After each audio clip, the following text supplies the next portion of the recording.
So again, welcome everybody to tonight's meeting, combined meeting of the New York City chapter of the Financial Executives Network, as well as the Media Special Interest Group.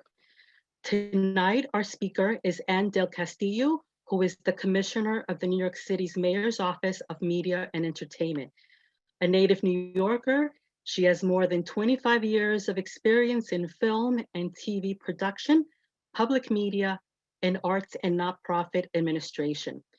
Commissioner Del Castillo leads the Mayor's Office of Media and Entertainment's efforts to bolster the city's creative sectors of film, television, theater, music, advertising, publishing, and digital content creation and nightlife. Welcome, Commissioner Del Castillo. We are so proud to have you tonight. We are so grateful that you're taking time out of your busy schedule to talk to us. You have the floor. We're looking forward to hearing your career background and the role and scope that you handle out of your office. So thank you very much and welcome. You have the floor. Thank you so much. Thank you so much, Cynthia, and the entire team at FANG, and to all of you for being here tonight. It's actually an absolute pleasure to be speaking with all of you. You certainly are quite significant drivers of New York City's economy, and so I think it's great to have the opportunity to talk to you about our work at the Mayor's Office of Media and Entertainment. Thank you for the lovely introduction, Cynthia. Some of you may know us primarily as the Office of Film, Theater, and Broadcasting, because that's what we were known as for the better part of over 50 years. That was the origins of our office. They are charged with permitting film production throughout the 5 boroughs. And as I'm sure many of you know, the scale and scope and cycle of production has changed quite dramatically over the last 6 years with the advent of streaming. New York City is proud to be home to so many incredible productions like Billions, Blue Bloods, and Succession, and Marvelous Mrs. Maisel. We just announced all of the Made in New York productions that were nominated for Primetime Emmys. It's an incredible roster of production. And what's great about us having film and TV production is that it's year-round work. You know, unlike feature films where they kind of pop in and there's a lot of recruiting around that. These are series that are shooting year-round, and it's a really incredible boon for the city.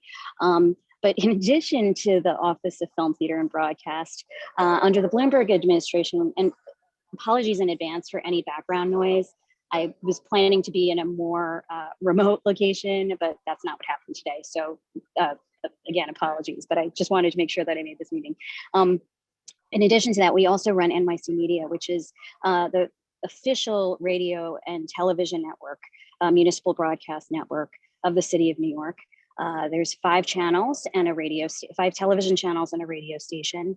And that group, in addition to running the broadcast network, is responsible for covering all of the mayoral press conferences, the city council hearings, all of the special events, just like the Hometown Heroes parade that you saw last week. So that's another division. We also have to support all of the creative sectors, about 60, in the current administration. I have to say, I'm very proud to be part of an administration that really identified a need to support our creative sectors beyond just film and television, sort of recognizing that while it's great that we have the Department of Cultural Affairs to support our nonprofit cultural community, there wasn't really a dedicated space within city government that was focused on supporting the creative industry side, right? And again, that's film, television, theater, music, advertising, publishing, digital media. And those, so many of those industries were really born in New York. Advertising and publishing, for example, you know, Madison Avenue, right, is known as the home of advertising. And so having all of that sit within our office to signal to industry that we're here to support the development and growth of these industries and talent development for these industries, I think has been really incredible, particularly in the last year, which I will get to. And then, so we have workforce and educational initiatives in that space. We also do program partnerships to promote opportunities and access for New Yorkers in those sectors. And then finally, most recently, we took on the establishment of the Office of Nightlife, which is crazy to think that the city that never sleeps never had an Office of Nightlife previously. And so really dedicated to the sustainable growth and development of the nighttime economy. We actually just released our first report on the office's activities. It covers the first 3 years of the office, along with a set of recommendations, some of which you might have heard about because they got a lot more attention. But they've really been focused on sort of identifying who the stakeholders are and what are some of the things that the city can be doing to better support this incredible nighttime economy. So actually, what I should have said is if you could go to the next slide so you can see how those divisions play out in our office. It's slide 2. There you go. So there you can see sort of the representation of the different divisions that we cover. One of the things I think what's really important to note is that these industries combined generate over let's go to the next page, if you will, because I want to get the number right, over 160 billion in economic activity for New York City and over 600,000 jobs. So again, having a central agency focused on supporting these sectors is really critical, and I think a great testament to how New York City values these sectors. It's so much a part of our identity as a global creative capital, and obviously a tremendous economic engine. How I came to this role, I actually started as Director of Legal Affairs and then moved on. I came in with Commissioner Cynthia Lopez, who was appointed in 2014. And then when she left, I was appointed Chief Operating Officer. And then Julie Menon was appointed Commissioner, and she kept me on as Chief Operating Officer. And then in April 2019 is when I was appointed Commissioner. And so just under a year into my commissionership, unfortunately, the pandemic hit. And I have to say, I originally came into the role sort of as a cheerleader. I mean, it's a pretty burgeoning, thriving media and entertainment industry in New York. And so my role immediately switched overnight from cheerleader to crisis counselor.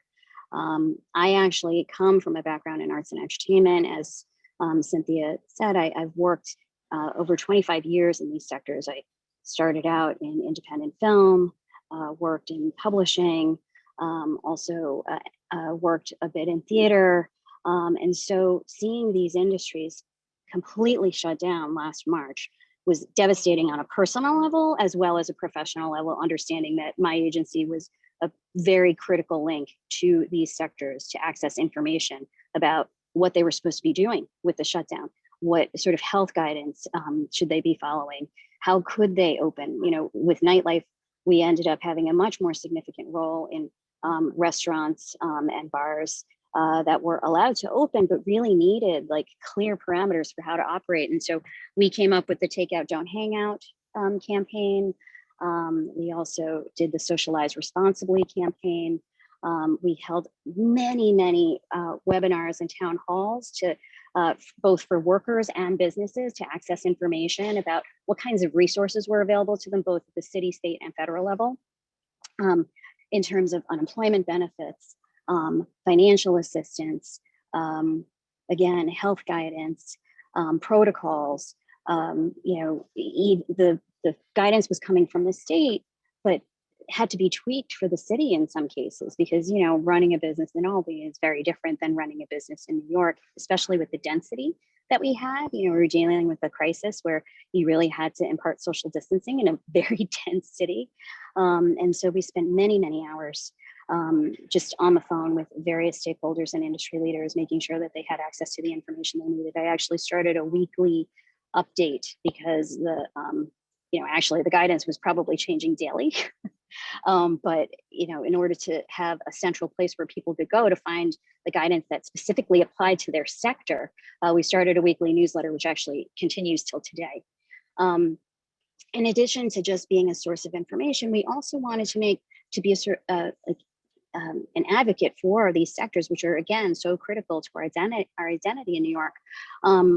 We advocated for an extension of unemployment benefits to freelancers, for example. We advocated for the inclusion of nonprofit cultural organizations as small businesses, and certainly the Save Our Stages funding. So we were working on that front. And then additionally, we wanted to create opportunities for people to continue to engage with these incredible businesses and nonprofits and cultural experiences, many of whom had moved to online engagement, and we wanted to promote that. So we worked with our partners at the Department of Cultural Affairs and NYC and Company to really promote all of the online offerings so that they could retain their audience engagement efforts. We also tried to create revenue opportunities for some of the workers in these sectors. We launched a program called Music for the Soul, where we hired local musicians to do lunchtime performances for healthcare workers, just to provide them with a break in the middle of the pandemic. And we've actually brought that back to sort of reward people that are going to vaccine sites. And so that program continues. And then we also we worked with Department of Cultural Affairs to set up the Open Culture Program, which many of you probably have heard about, where we've dedicated about 200 city streets across the city for cultural organizations to host ticketed events, right? Because at the time you couldn't have indoor performance, and so they were really shut down. So this was an opportunity for them to host performances outside and generate a bit of revenue, and also, frankly, keep New Yorkers connected to this tremendous resource of cultural work that's done here. Then finally, we also set up technical assistance programs, right? So for example, the Shuttered Venues Operator Grants, those were intended for local venues. We wanted to make sure that as many New York City venues could access that funding. But many of these venues have never applied for federal grants before. And so we set up a program called Curtains Up NYC in partnership with the Department of Small Businesses, where venues could access technical assistance to apply for those grants. We did a similar program called Fair Share Restaurants for the Restaurant Revitalization Fund. And then we also set up programs for businesses that were coming back, right? Like people during the shutdown, we were so used to there being silence in the streets. And as businesses started to come back, we wanted to make sure that they weren't going to get shut down for quality of life conflicts. And this was an idea that we had even before the pandemic to create a mediation program for establishments and neighbors to work out their disputes instead of like calling 311 or 911 and getting some of our businesses shut down just on the basis of complaints, but actually really facilitating opportunities for businesses to talk to their neighbors, to settle those disputes and take proactive measures to mitigate some of the quality of life issues that were going on. And so we launched that as well. And then ongoing, which wasn't sort of central to our work, but obviously very critical, was working with the Test and Trace Corps and working on the vaccine vaccine efforts. I'm actually on the task force Racial Inclusion and Equity, the subcommittee for vaccine access. And so we've been doing a tremendous work around that. I'm very proud of where we've gotten with New York, but we're still dealing with a considerable amount of vaccine hesitancy, and we have ongoing strategy sessions to see how we can combat that, because that really is the key to getting our media and entertainment industry back up again. The bright side of this, I think some of the silver linings have been that our office really has taken on a pretty significant leadership role, both in terms of serving as a point of contact for our stakeholders in media, entertainment, and hospitality, as well as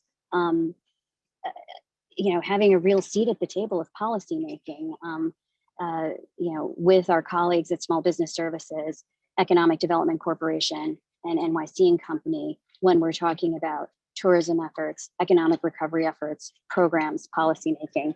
And so that part has been really exciting, and I think sort of sets the model for how we can continue to work with these sectors moving forward. Additionally, film was really the bright spot last year during the pandemic. The unions and the studios really hammered out a protocol that allowed production to come back pretty early.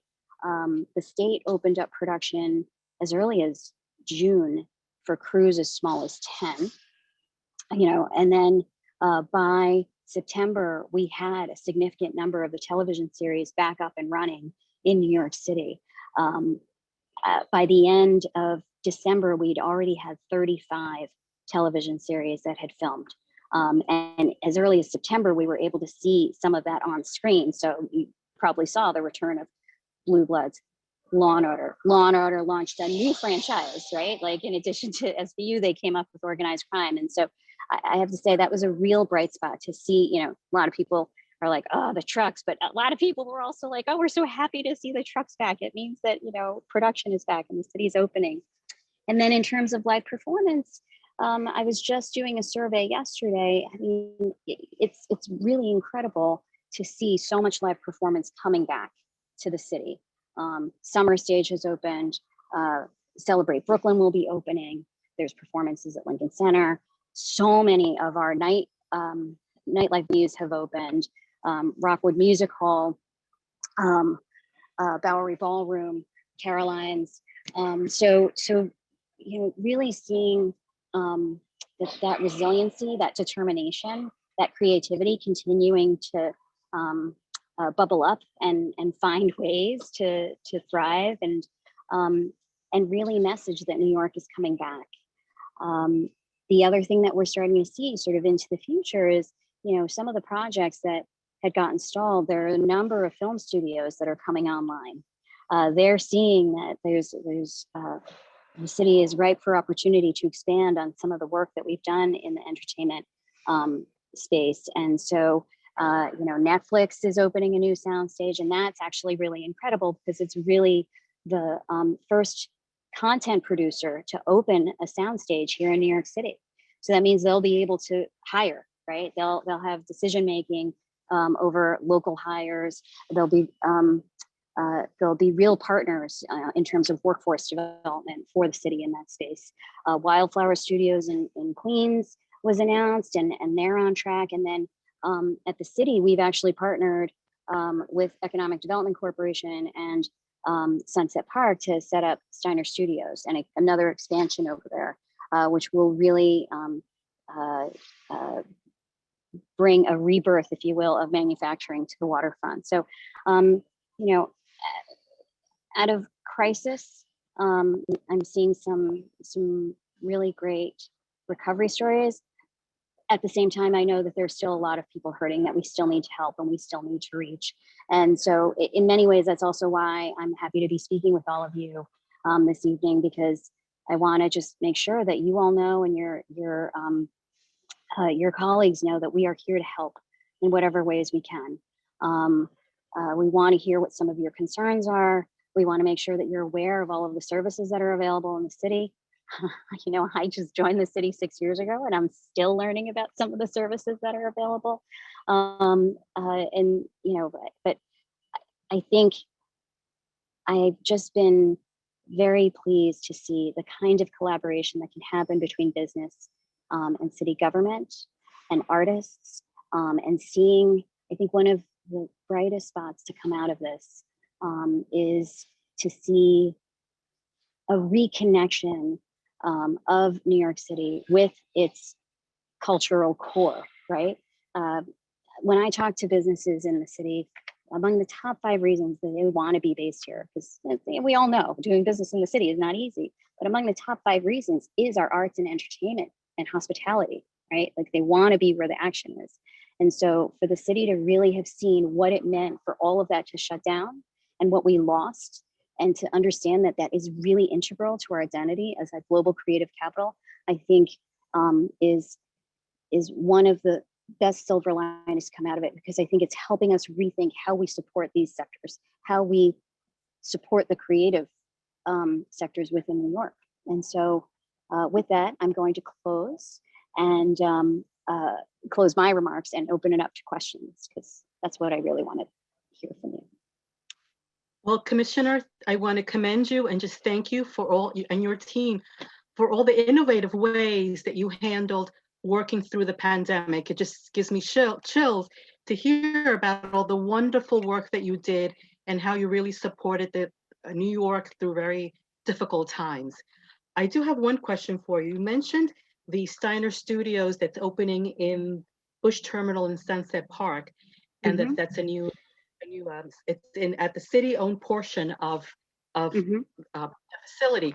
What other initiatives are you putting forth to also try to have other studios make investments in New York, since now New York, since it films over 40 Yeah. movies and programs in the city to make it become Hollywood East. What other efforts are you I mean, working we're on? actually, I have to say, the Sunset Park project was sort of unique, in as much as there was a lot of like, there was a significant community. There is a significant community component to that. And we actually issued an RFP for that. We didn't handpick Steiner. Like, we actually invited a number, like, a request for proposals. But that doesn't mean that that's the only thing that's happening. Like I said, like, Wildflower is opening, Netflix is opening. There's significant expansions happening, with Silver Cup and York and Kaufman, which just celebrated its 100-year anniversary last year, unfortunately. So I'm really hoping we can continue to celebrate them this year.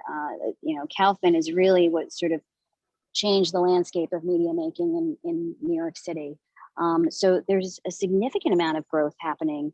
And I view our role as really just supporting that and making sure people know about it, and making sure that, in that growth and development, that they have first and foremost in their mind growth opportunities for New Yorkers to access jobs in these spaces. So this wonderful, I think we're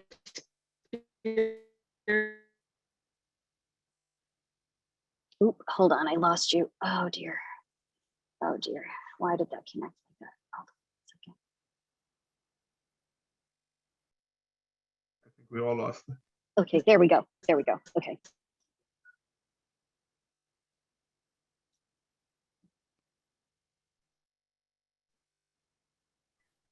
I think we lost Cynthia. Cynthia? Oh, okay. I'll give you a question from Charles Sure. Solomon. What is the anticipated impact of the post-COVID remote hybrid work environment on the job outlook for the mentioned 640,000 jobs across all 4 office segments? So, about 200,000 of those are jobs in film production. And so they're coming back online in various ways. But also post-production is a significant component of that. And they've been actually able to work remotely.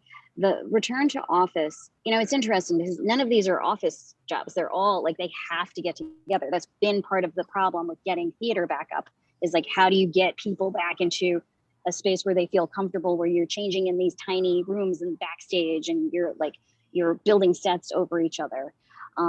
So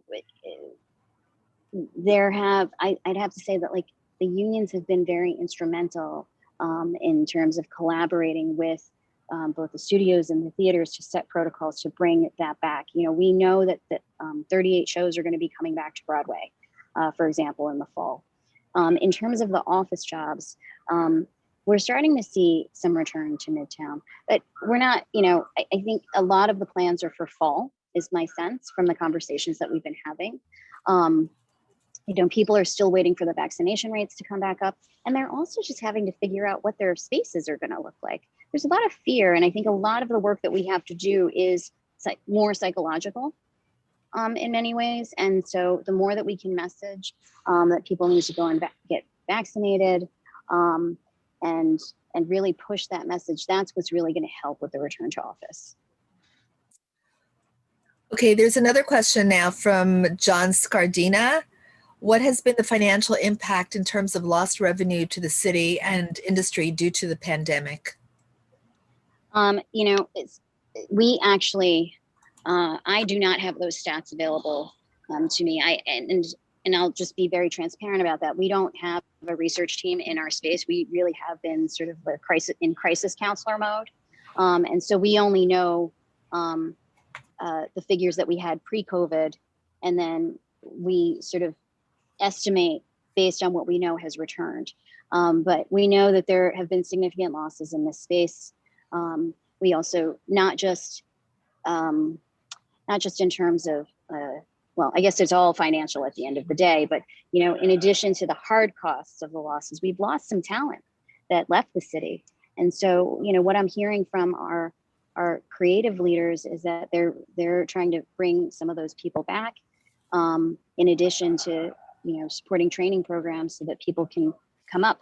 And so that's, we are just coming out of the space where we've been doing that sort of triaging and facilitation to really get a handle on like what we've lost and where we have to come back to. So there are some preliminary numbers. I should have known to have them because I am talking to a financial group. I do not have those available. We will share what we know so far. We've really been relying a lot, frankly, on some of the surveys that our industry leaders have been doing, such as the Hospitality Alliance. Department of Cultural Affairs did a survey with Americans for the Arts. But I don't know that we'll have a full sense of the picture because it's not just the creative spaces, right? It's, you know, I often talk about the fact that people started to see the impact. You know, we weren't selling steaks because people weren't doing pre-theater dinner. You know, we weren't selling flowers because people weren't having premiere events anymore. And so I think we're really going to have to look at that holistically so that we really understand like what we lose when these sectors go down. There's another question from Sonal Patni. You mentioned many public sector orgs partnering with the New York City Mayor's Office on the industry. Are there currently any public-private partnerships programs to boost the media and entertainment industry with the private corporate sector? Thank you. Great presentation. Thank you. There, you know, I think where we're really seeing some change, shift in priorities is, you know, in the wake of George Floyd's killing last year, we started to see a more significant and thoughtful and deliberate commitment to, I don't want to say culture change because it's not just that, right? But like real diversity, inclusion, and equity practices across the board in the arts and entertainment space in particular. And so how that's fed into the recovery is that a lot of these theater groups, film studios have really shifted their focus to seek out, promote, and fund work by BIPOC makers, right? And so I think that's the kind of help that we're seeing. Really, they're all focused on just getting people back to work, but they have set up these grant programs to really promote. I think I had a better handle on this last fall, but I remember that like Sony and Netflix and Viacom committed like upwards of $1 million each, even more than that. But I know that it was in the millions to fund work by and in these spaces. And that's really how, where their grant making has shifted. In terms of public-private partnerships within the city, you know, we've seen a lot of volunteer efforts to, for example, support the Actors Fund. I can't tell you how many benefits I've seen to support the Actors Fund, which has been tremendous because the Actors Fund doesn't just support theater, they support anybody that's working in arts and entertainment. So if you're a film editor, if you are an usher, you qualify for those benefits. And so we've seen a tremendous amount of support going into that space. I hope that answers your question. Yes. And Charles Solomon has another question. Are there any plans to relax ordinances around entertainment and nightclub venues to make it easier for live entertainment events to return, i.e. specifically for nightlife and the big nightclub scene that New York City was known for and made it a destination city? There are, we are actually, Small Business Services just announced this program called Quick Start. Business Quick Start Business. I'm terrible with names and acronyms, but the idea being that if you're a business that's trying to reopen or open, they will help you expedite whatever filings you need to do, etc. And I think so far they've had close to 1,000 businesses sign up in that space. So we're really trying to make sure that our nightlife businesses know about that. It's, you know, it's a way for small business services to consolidate the efforts of FDNY and all of the regulations that you have to, all of the permits that you have to file. So that's one space that we're doing that. But we're also taking a real hard look at the recommendations that our nightlife office has come up with. Some of them are predicated, frankly, on state intervention, right? A big part of nightlife is the state liquor authority, and we have zero control over that. Sometimes it's a hard case to make, right? And, you know, we've seen this, we saw this with open restaurants, where we really had to make a solid case for, like, some of this is like, I mean, we all know about, like, how businesses were like serving potato chips just so that they could stay open, right? And so we're really trying to look at where are the spaces that the city can make most impacts, because, you know, there's state action, and then I think at the city level, most of it tends to be in terms of streamlining permits, inspections, that kind of work. And that's really the area that we're sort of looking at right now. I know that most recently there were headlines about, one of the recommendations was a nightlife museum. Another recommendation was a 24-hour zone. There's over 20 recommendations that the nightlife office has come up with.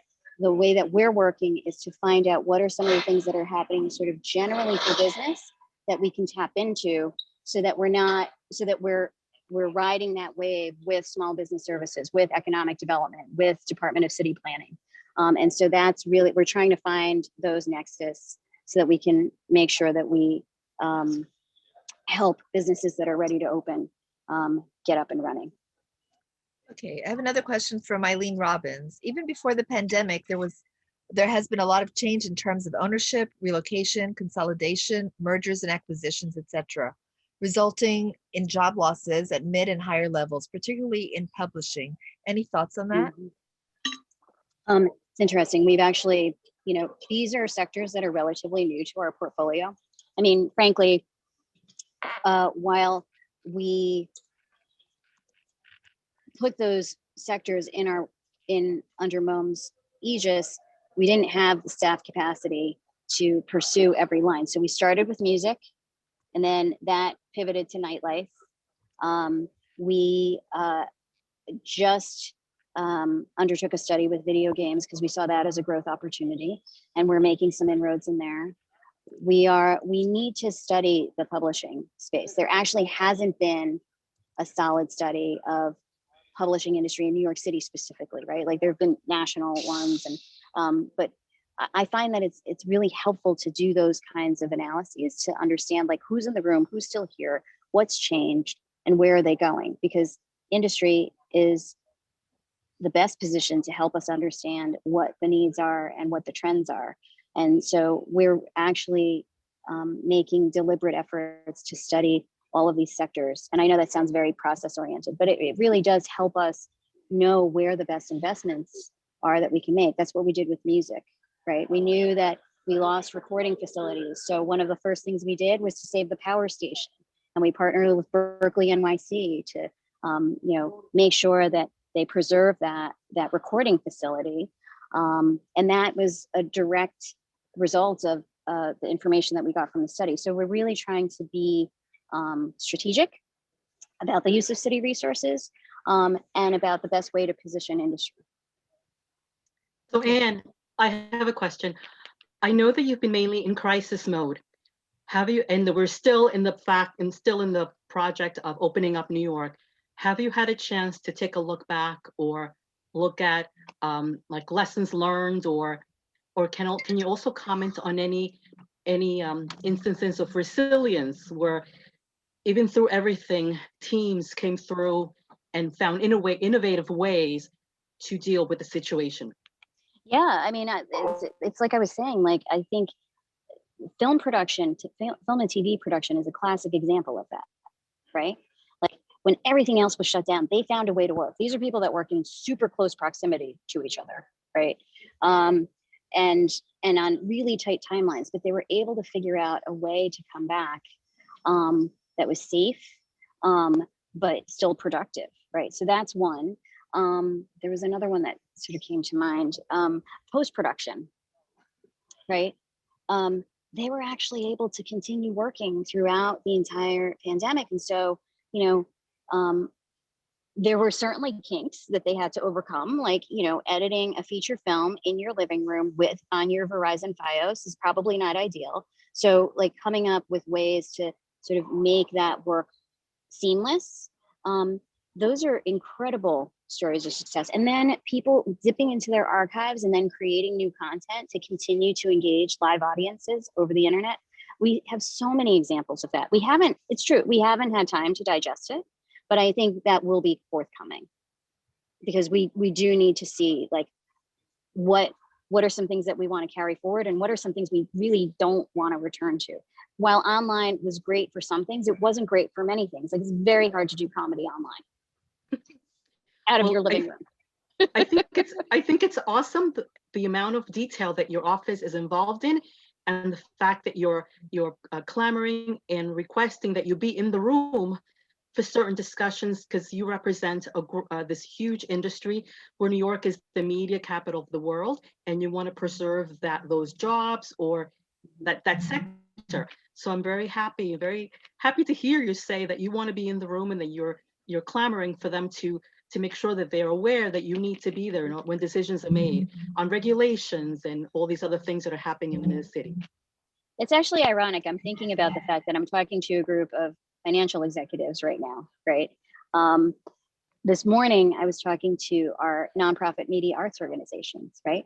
But you're all part of this system, of this ecosystem that we're really trying to advance. And I think it's really important for us to understand and recognize that. We did a study on small theater. Broadway produces a study every year. We know that there's 35 billion and 90,000 jobs, but we hadn't really studied small theater, which is where a lot of Broadway comes out of. It's where a lot of talent comes out of. It's where some of our incredible comedians come from, our television actors, our theater performers, our improv actors. But there's never a comprehensive study. And we found out it was like the $13 billion economic engine for the city. These my $20 ticket at La Mama is feeding this $13 billion industry with close to like 10,000 jobs. And so, I think, and that's what I was trying to get at in terms of like, what are the silver linings to come out of the pandemic, is that I think we understand that it's not just like arts and entertainment because it's fun and whatever, but it actually like drives, and it's so diverse. It's way more diverse than most people consider. It's not just happening on Broadway. It's happening in the Bronx. I was at the groundbreaking for the Hip Hop Museum, which we absolutely should claim. Hip hop was born in the Bronx, the Boogie Down Bronx, and we should have a place that is a temple to that, because that's going to drive tourism. I know that my nieces and nephews out in Houston, Texas, as soon as that opens, they're going to want to come and see the Hip Hop Museum, things like that. But it's also like the small dance companies that are in New York. And I think when we start to really think about the entirety of the creative economy, it really shifts the discussion in terms of where the city wants to lay its priorities. We have another question from Eileen. Given loss of talent and perhaps aging of population in combo with teenage employment, any thought to fund apprenticeship program? We actually have a number of apprenticeship programs. I'd say I'm delighted to report that our Made in New York production assistant training program has become kind of a gold star of training programs. It's actually celebrating its 15th anniversary. And by the end of this year, we will have graduated close to 1,000 participants in that program, many of whom have gone on to become location managers, assistant directors, and are now hiring out of that program. That program, in turn, became a model for our post-production training program, which we launched about 3 years ago. And I think we've had close to, I don't know the numbers, I don't want to say, because that'll be, but it was a lot of people. Like one of the first graduates out of that program got a job as a post-production coordinator on a film straight out of that. And these are life-changing opportunities for New Yorkers, because those programs target New Yorkers who are really on the fringe, underemployed, unemployed. Some of them live in their cars, right? And then they go through this program, and then all of a sudden they're making like $50,000 a year. It's amazing. And then we also partnered with the Roundabout Theater to do the theatrical workforce program, because we really want to create more opportunities. I think sometimes there's too much emphasis on the front of camera work, so to speak, or the on stage work. People forget, like, there's ushers, there's like set designers, there's costumers, there's hairdressers. And so we've really tried to look at those opportunities to create really good access to good paying jobs in the creative economy. And so we have a whole, if you go on our website, you'll see a number of the programs. And actually we're not just focused on back of house, we're also focused on back office. I know that there is, I hear quite often that there's a shortage of production accountants. And so, we're trying to identify opportunities to really create, we don't have that training program yet. It's been talked about for a lot, but those are some of the ideas that we're looking at. Charles Sullivan has another question. Is your office considering any strategic partnerships with any other US or foreign cities where media and entertainment have relocated, i.e. Texas? I know that a lot has been done in Canada actually too. Yeah. I don't know that there's a thing as strategic partnerships in that space, right? Because it all has to do with incentives. And so New York State has its incentive, Atlanta has its incentive. On the other hand, I also like to say, like, there's no shortage of production. With streaming being the primary content delivery channel, there's plenty of opportunity. I would say, I'm part of I'm a member of the Association of Film Commissioners International, and we certainly share stories and best practices, but we also want to keep our productions. So, and unfortunately, the way that incentives work, it doesn't really work. Like first of all, we don't control the incentive. It's the state that runs that program. But the way that incentives typically work is that you have to do over 50%. In the case of New York State, I think it's 75% of the production has to be done here. So if each of you has that, there's no way to really share productions in that way. But I do go out, like we do share war stories, so to speak, share best practices, and to the extent that we're comfortable, we'll share like what trends we're witnessing. But I think it's still pretty. I want to keep our jobs here. That's the space I don't really like to share. So I have a follow-up question from Eileen Robbins. Mm-hmm. Can these apprenticeship programs be expanded? Need seems so great. We actually are very mindful of that. We never want to be in a position where we're training people to send them nowhere. So I know at one point people were like, oh, you should expand the PA program to train 1,000 people a year. And I'm like, well, that won't work because there aren't 1,000 jobs to be had at the entry level. It's a delicate balance because a lot of these jobs that we were preparing them for are union jobs. And so, you all know there's a very particular trajectory you have to follow in order to secure those jobs. And so we really do try to calibrate accordingly.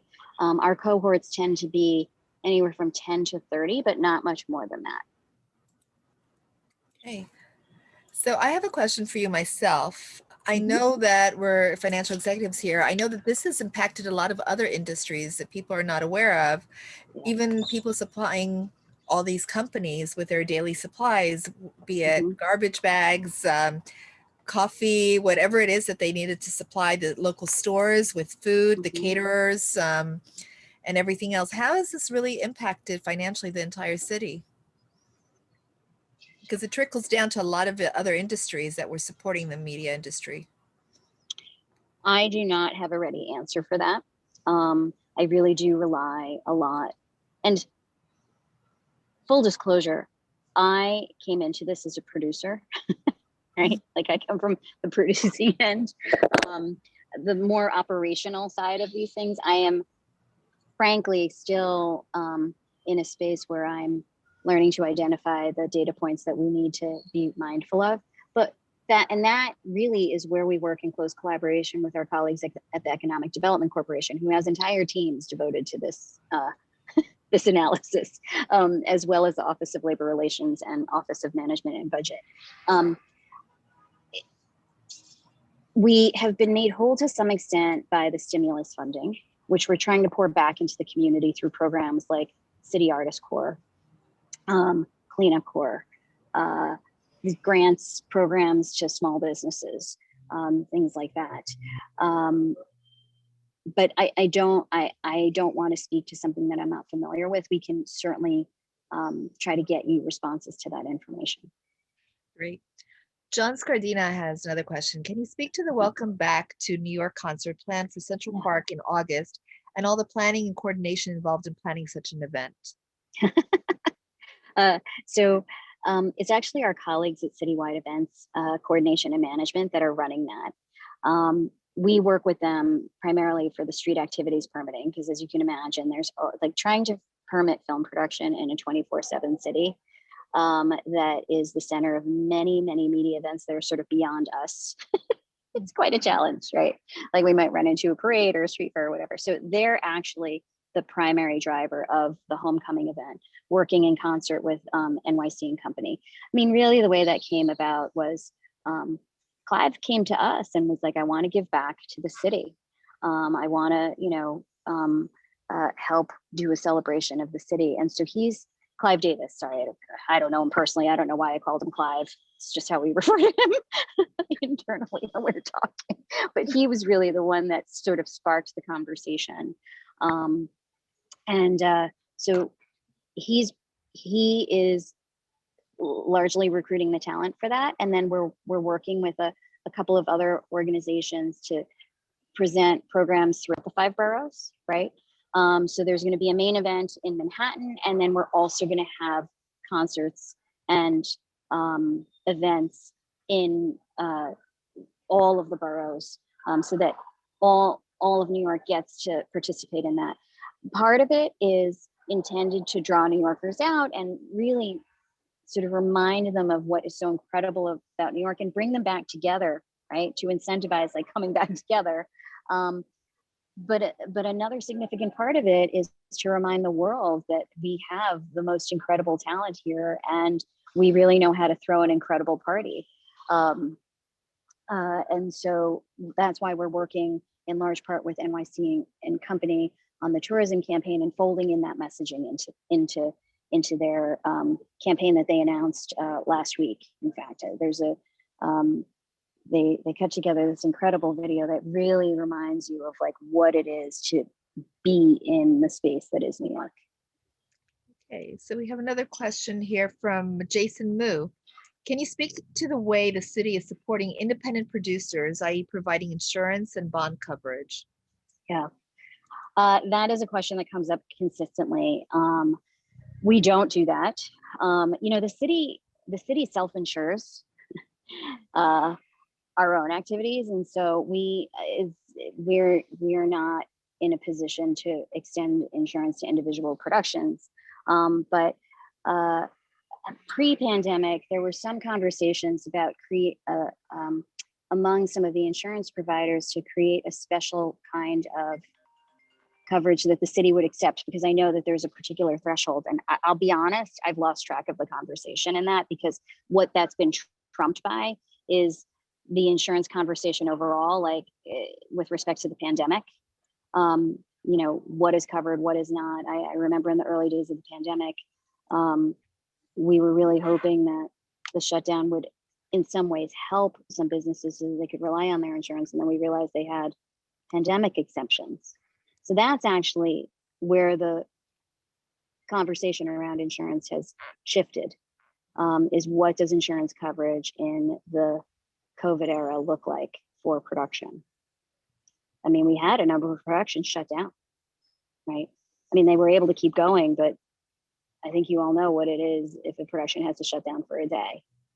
So that's where the conversation has shifted. We'll have to see where we are with the independent conversation on that. I actually, in my conversation with the media arts organizations this morning, we were going through sort of a list of questions they have. And right now, the primary concern that they have is access to space and promotion of what they've got coming out, because there's you know, they want to remind people that they are creating and generate audience again. And it seems that some people here are interested in connecting with you on LinkedIn and ask you any further questions. Is that okay? Or is there another way? That's totally fine. Okay. Well, actually, oh no, the last slide. Did we not put up the last slide? I have my contact information on there. Mine and my chief of staff.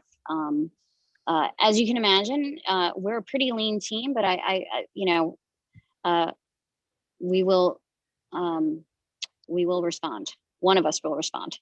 So if you can pull up that last slide, I don't know if you can still do that. It has my email address on there.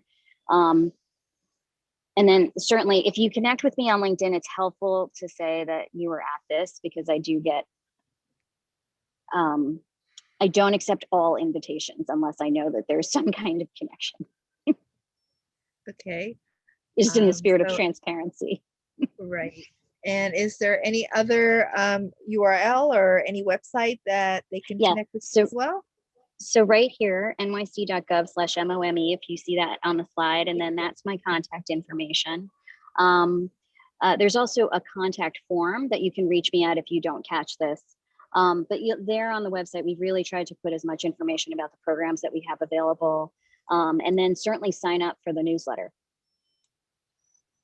Okay, and the newsletter is on the website. Yes, the newsletter sign up is on the website. Okay, And you can actually access back issues as well.